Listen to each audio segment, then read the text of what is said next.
नमस्कार। नमस्कार।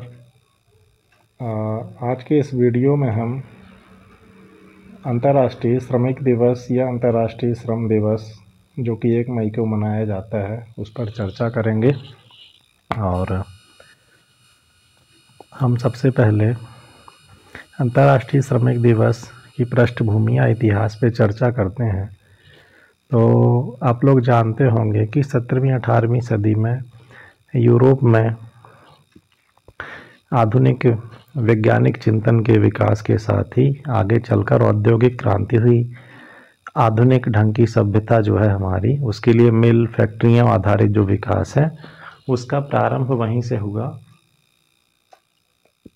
और इसके अंतर्गत जो फैक्ट्रियां बनी, मिल बनी, उनमें प्रारंभ में कितने घंटे श्रमिकों से कार्य लेना है इस संबंध में कोई नियम कानून नहीं था।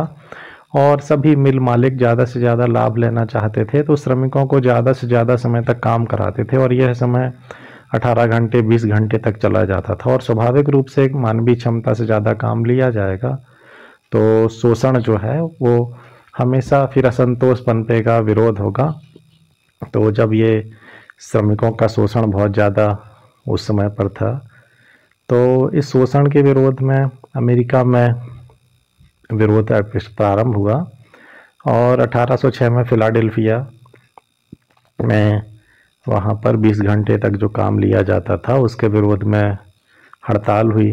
और इसी में 1827 में मैकेनिक्स यूनियन की स्थापना हुई जो कि हम पहला ट्रेड यूनियन कह सकते हैं। और अमेरिका में आगे चलकर 1884 में 8 घंटे काम का आंदोलन शुरू हुआ कि काम का समय निर्धारित हो और इतने समय तक लोगों से काम लिया जाए, उससे ज़्यादा काम ना लिया जाए। और 1888 में अमेरिका के शिकागो में मज़दूरों ने अपनी मांग के लिए काम बंद किया और हड़ताल की। तो और उसी के दमन के लिए पुलिस ने जो है दमनकारी कार्रवाई की, उसमें हिंसा हुई।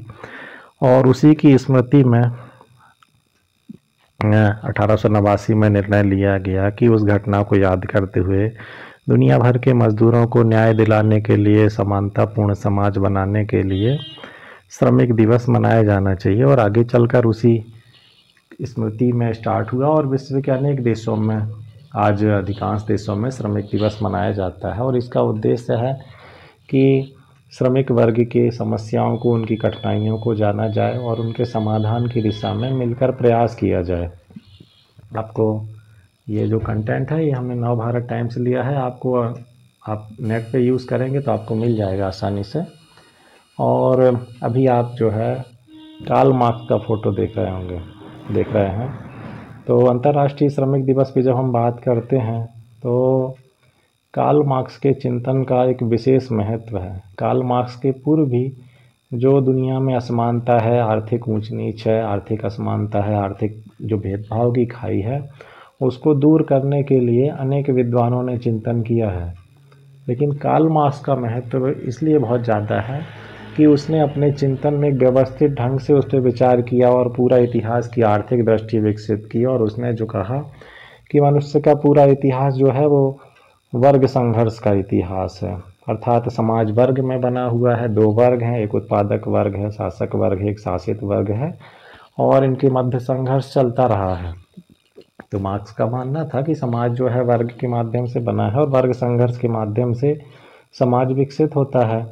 और पूंजीवाद जो है, जो पूंजी आधारित विकास है, उसमें शासक वर्ग और शासित वर्ग में संघर्ष रहता है। और शासक वर्ग जो है उत्पादन के साधनों को नियंत्रित करता है, जबकि श्रमिक वर्ग जो है उसको संघर्ष करना पड़ता है और उनका शोषण होता है।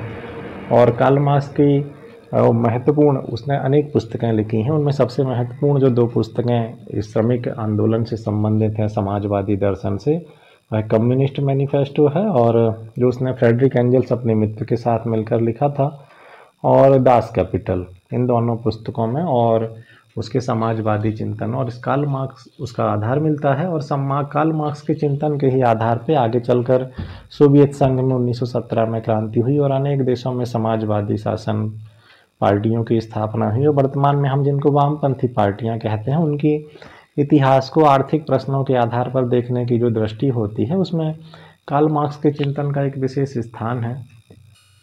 और कार्ल मार्क्स के हम कुछ महत्वपूर्ण स्लोगन्स या नारों की हम बात करें तो उसमें एक है कि प्रत्येक को उसकी क्षमता के अनुसार प्रदान किया जाएगा, और प्रत्येक से उसकी क्षमता के अनुसार कार्य लिया जाएगा, और प्रत्येक को उसकी आवश्यकता के अनुसार प्रदान किया जाएगा।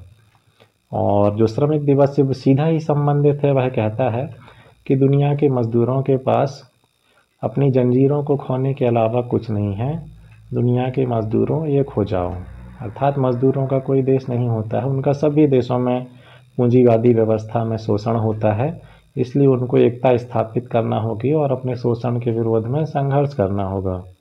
एक और उसका जो विचार बड़ा महत्वपूर्ण है वह है कि मनुष्य की चेतना उसके अस्तित्व का निर्धारण नहीं करती, बल्कि उसका सामाजिक अस्तित्व उसकी चेतना का निर्धारण करता है। यह वाक्य अपने आप में एक सेपरेट लेक्चर में बात करेंगे हम लोग।